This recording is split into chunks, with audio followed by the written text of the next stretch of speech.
এটা রাসূলের হাদিস। সুমু তাসিহু, রোজা রাখো সুস্থতার নিয়ামত তোমরা গ্রহণ করো। সাহাবায়ে কেরাম রাদিয়াল্লাহু তাআলা আনহুম আজমাইন রমজানকে উদযাপন করতেন একটু ভিন্ন আঙ্গিকে। কোন কোন বর্ণনার মধ্যে এসেছে ওমর ফারুক রাদিয়াল্লাহু তাআলা আনহু দুইজন ব্যক্তিকে রমজানে তারাবির নামাজের ইমামতির দায়িত্ব দিতেন। একজন হচ্ছে উবাই ইবনে কাব রাদিয়াল্লাহু তাআলা আনহু, আরেকজন হচ্ছে তামিম আদ-দারি রাদিয়াল্লাহু তাআলা আনহু। এই দুইজনকে তারাবির নামাজের ইমামতির দায়িত্ব দিতেন।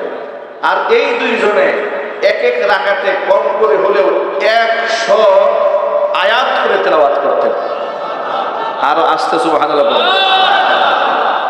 আমি হতবাক হয়ে যাই, তাদের যুগে ফ্যান ছিল না, বৈদ্যুতিক লাইট ছিল না, মরু প্রান্ত, মরু অঞ্চল, মরু দেশ, একেবারে গরমে তাপে উষ্ণতায় অন্তত ত্রাহি ত্রাহি করত এক ফোঁটা পানির জন্য।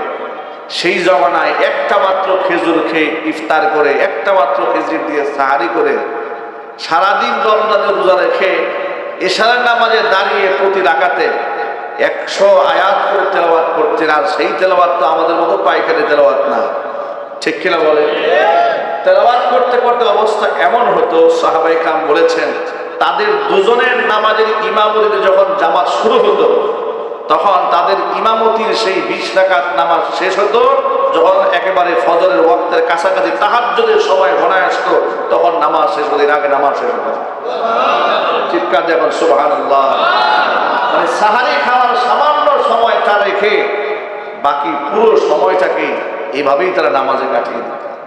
এই ছিল সাহাবায়ে কেরামের রমজান উদযাপন। আমাদের রমজান উদযাপনের চিত্রটা সম্পূর্ণ আলাদা, ঠিক না ভাই? বিরাট আমাদের প্রস্তুতি, ব্যাপক প্রস্তুতি। এক একজনের ঘরে 10 আইটেম 15 আইটেমের খাবার, সারা বছরে খায়নি, সব জমা রাখছে রোজায় খাওয়ার। কথা বলে না কেন? কারণ সারা বছর তো খাওয়ার সময় পায় না, রমজানে খাবারের বিরাট মেনু। আর এই সুযোগে অসাধু ব্যবসায়ীরা সব কিছুর দাম বাড়িয়ে দিয়েছে। ব্যবসায়ীরাও বুঝে যে এটা এক জাতি, এক এমন আন্ধা জাতি, এই জাতি জন্মের খাওয়া খায় রমজানে, সুতরাং খাবারের দাম বাড়ালে কোনো অসুবিধা নেই, ঠিক কিনা বলে? আল্লাহ উভয় পক্ষের হেদায়েত দান করুন। আমরা আমাদের চাহিদাকে কমাই ফেলবো, আমরা বলি ইনশাআল্লাহ। আরো জোরে বলি ইনশাআল্লাহ। মানুষ, আঞ্চলিক একটা কথা আছে যে অভ্যাসে দাস। শরীরকে আপনি যেভাবে গড়বেন শরীর ঠিক সেভাবেই গড়বে। আমার মনে আছে আমি ঢাকাতে ছাত্র জীবনে 2001 সালে হাজারীবাগ আনোয়ারুল উলুম বটতলা মাদ্রাসাতে প্রথম বর্ষে হিফজ শেষ করে ভর্তি হওয়ার জন্য যাচ্ছি। হাজারীবাগ ট্যানারি মোড় যখন পার হচ্ছি, ট্যানারি মোড়ের ট্যানারির যে দুর্গন্ধ, এটা নাকে আসা মাত্র অবস্থায় এত বেগতিক হলো যে আমার চোখ থেকে পানি ঝরা শুরু হলো। মনে হচ্ছে চোখ থেকে রক্ত বের হয়ে যাবে। বমি এমন ভাবে হওয়া শুরু হলো যে কোনোভাবে আমি থামাতে পারতেছি না। একদিক থেকে বমি হচ্ছে, একদিক থেকে চোখ থেকে পানি ঝরতেছে। পানি ঝরেও যে আমার মুহূর্তে ভালো হয়ে যাচ্ছে তা তো না, কারণ পুরো এলাকা জুড়ে দুর্গন্ধ। আমি তাকে দেখি দিব্যি, আমি করতেছি বমি, আর পাশের লোকেরা দিব্যি খানা খাচ্ছে, কারো মুখে কোনো মাছ নাই, কিচ্ছু নাই, দিব্যি খাবার দাবার খাচ্ছে, ঘুরে বেড়াচ্ছে, স্বাভাবিক জীবন যাপন করতেছে। তো সেখান থেকে বের হয়ে যাওয়ার পরে এলাকার স্থানীয় লোকদেরকে জিজ্ঞেস করলাম যে তারা সেখানে এইভাবে স্বাভাবিক জীবনযাপন কি করে করে। তারা বলল, হুজুর, মানুষ তো অভ্যাসে দাস। তারা এগুলা শুনতে শুনতে অভ্যাসটা এমন হয়ে গেছে যে তাদের কাছে কোনো দুর্গন্ধ আর দুর্গন্ধই মনে হয় না। যদি যারা আতরের দোকানে চাকরি করে এদেরকে এখানে আনলে যেন দম বন্ধ হয়ে মারা যাবে, আর এদেরকে যদি আমি খুশবুর দোকানে নেন ওরা দম বন্ধ হয়ে মারা যাবে। কথা ঠিক না? ঠিক বলে। আমি এখান থেকে আপনাদেরকে মেসেজ দিতে চেয়েছি, আমাদের দেহটাকে আল্লাহ তাআলা এমন একটা মেকানিজমে তৈরি করেছেন, আপনি এটাকে যেভাবে সেট করবেন আল্লাহ তাআলা আপনার জন্য দেহটাকে সেভাবে মুয়াফিক বানায় দেন। সুবহানাল্লাহ বলেন। এই যে রিক্সাওয়ালা ভাইরা দিনের বেলায়, আপনার এখন তো অটো বেশি হয়ে গেছে, পায়ে পেডেল করে যে রিক্সাগুলো চালানো হয়, আমি এরকম আমার বাস্তবে অনেক মানুষকে দেখেছি রিক্সা চালাচ্ছে কিন্তু রোজাদার। কি নাই ভাই সমাজে? রিক্সা চালক রোজাদার, দিন মজুর রোজাদার, কৃষক, শ্রমিক, কুলি, মজুর, ঠেলাওয়ালা রোজাদার, গার্মেন্টস শ্রমিক রোজাদার, আছে না নাই? আরো যদি বলেন। হজের সফরে আল্লাহ তাআলা যখন নিয়েছিলেন, আমরা হজের সফরে, তখন আমার বয়স আরো কম ছিল, 2013 সালের কথা। আর অনেক লম্বা সময়, 11 বছর পার, 14, আপনার কত বছর হয়ে গেল? প্রায় 12 বছর পার হয়ে গেল। এই যে 12 বছর আগের কথা, তখন আমার স্বাস্থ্যটা এত ভারী ছিল না, আরো হ্যাংলা পাতলা ছিলাম, চলাফেরা আরো সহজ ছিল আমাদের জন্য। আমাদের সাথে এক ভদ্রলোক হজ করেছে, তারা মাকে নিয়ে। তো মাকে নিয়ে যখন হজ করেছে, মিনা থেকে যখন জামারাতে পাথর মারতে যেতে হয়, আপনারা হজের সফরে যারা গিয়েছেন অভিজ্ঞতা আছে, লম্বা একটা পথ হেঁটে গিয়ে পাথর মারতে হয়। উনি ওনার এক মাজুম মাকে নিয়ে হজে গেলেন। ঢাকাতে জেনারেল শিক্ষিত একজন মানুষ, খুবই সুসভ্য ভদ্রলোক। ওনার মাকে হুইল চেয়ারে ঠেলতে হয়, আর আমরা চলি খালি পাই এমনিতে একা সিঙ্গেল।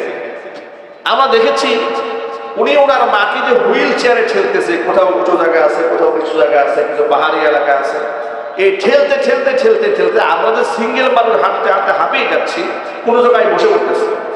উনি ওনার মাকে নিয়ে হুইল চেয়ারে ঠেলতে ঠেলতে আমাদের আগে পাথর মারতে চলে যাচ্ছে। আরো যদি বলেন সুবহানাল্লাহ। এরকম কয়েকবার হয়েছে, দেখেছি যে জামানাতে পাথর মারে এসে আমরা আসতেছি, আমাদের আগে ওই পাথর টাথর মেরে ওনার মায়ের হুইল চেয়ার নিয়ে ঠেলে আমাদের তাবুতে ঢুকে গেছে। তা আমি মাঝে মাঝে ওনার মায়ের হুইল চেয়ারটা নিজে আমি তাকে বলতাম যে ভাই, মাটা বৃদ্ধা মানুষ, যে আপনি আমাকে একটু দেন, আমি একটু হুইল চেয়ার ঠেলি। উনি খুব আনইজি ফিল করতেন, একটু বিব্রত বোধ করতেন যে আমাদের কাফেলার মুআল্লিম, আমাদের হুজুর, আমাদের শিক্ষক, তিনি আমার মায়ের চেয়ার হুইলটা ঠেলবেন, এটা খারাপ লাগে। ওরা সুযোগ পেলে আমাদের টাওয়েলটা এগিয়ে দেয়, ওজুর পানিটা এগিয়ে দেয়, আমি চাইছি হুইল চেয়ার ঠেলতে, দিচ্ছে না। আমি বললাম যে ভাই, আপনি তো অনেক সওয়াব কামাচ্ছেন, আমি একটু হেল্প করি আপনাকে হজের সফরে, এটা আমার জন্য একটা সওয়াবের কাজ হবে, আমার একটা মানসিক তৃপ্তির কারণ হয়ে দাঁড়াবে। তিনি আমাকে দিলেন, আমি ঠেলে দেখলাম যে বেশ কষ্ট হচ্ছে। আমি উপলব্ধি করলাম যে আমার কাছে বেশ ভারী বোঝা।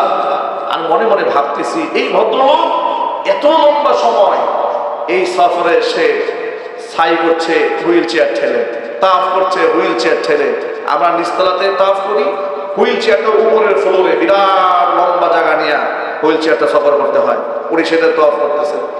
আমি লক্ষ্য করেছি যতগুলো কাজ উনি করেছেন, সমস্ত কাজগুলো আমরা সিঙ্গেলরা যতটুকু না করেছি তার থেকে বেশি উনি হুইল চেয়ার নিয়ে করেছেন। সাহায্য কে করেছেন জোরে বলেন তো ভাই? উনি মানসিকভাবে প্রস্তুতি নিয়েছিলেন, আমার এই হজের কার্যক্রমগুলো আমাকে শেষ করতেই হবে আমার মাকে নিয়ে। আল্লাহ পাক তার জন্য সহজ করে দিয়েছিলেন। আমরা এখান থেকে সবক নিতে চাই যে আমরা হাজার কষ্টের মধ্যে যদি আমাদের মানসিক প্রস্তুতিতে এমন হয় যে রমজানে যত প্রচন্ড খবরতাপ হোক না কেন, যত প্রচন্ড রৌদ্র হোক না কেন, এই রোজা আমাকে রাখতেই হবে। আমি আমার দেহকে, আমার মনকে, আমার ব্রেইনকে, আমার চিন্তাকে যদি আমি আমার পক্ষ থেকে এই মেসেজটা দিয়ে রাখতে পারি যে এটা আমাকে আদায় করতেই হবে, আমার একটু কষ্ট লাগবে না। রমজানের রোজার মধ্যে আমরা আনন্দ খুঁজে পাবো, ঠিক কিনা জোরে বলেন? নবী করিম সাল্লাল্লাহু আলাইহি ওয়াসাল্লাম এই রোজা আসার 2 মাস আগে থেকে আল্লাহর কাছে শুধু রমজান পাওয়ার জন্য দোয়া করে থাকতেন। তিনি আল্লাহকে ডেকে বলতেন, আল্লাহুম্মা বারিক লানা ফি রজব ওয়া শাবান ওয়া বাল্লিগনা রমাদান। আল্লাহ তাআলা রজব শাবান আমাদের বরকত দান করো, রমজান পর্যন্ত আমাদের নেক হায়াত দারাজ করে দাও। রমজান মাসে যদি কোনো বান্দা একটি নফল ইবাদত করে, অন্য মাসে আল্লাহ তাআলা একটি ফরজ ইবাদতের সমতুল্য সওয়াব বান্দার আমলনামায় দান করে দেন। রমজান মাসে একটি ফরজ যদি কোনো বান্দা আদায় করে, অন্য মাসে 70টা ফরজের সওয়াব আল্লাহ পাক বান্দার আমলনামায় দান করে দেন। রমজানুল মুবারকের রোজা সম্পর্কে মহান আল্লাহ পাক বলেন, আস-সাওমু লি ওয়া আনা আজজি বিহি। বান্দা রোজা রাখে আমার জন্য, বান্দা রোজার বিনিময়টা আমি